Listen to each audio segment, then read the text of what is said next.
have drove trucks. I was raised around them, and I have drove them.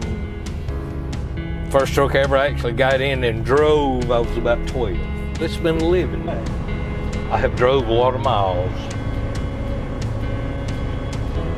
Well, driving over here, it handles good, drives good, rides good, just all of the dash reconfigurations. But there's real good visibility out of it.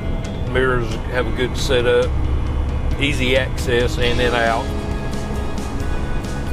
I like it myself. I think it'll be a good truck. Very comfortable, driver friendly.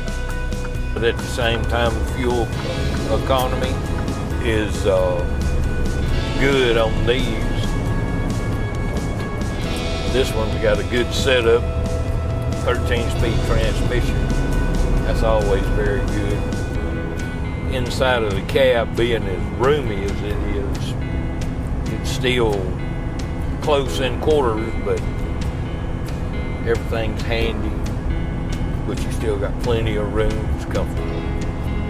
I think once you get used to the general operation of it, I don't see why anybody wouldn't really like the truck.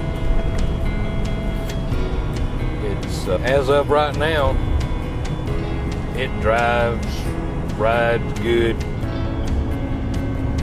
No complaints about it whatsoever.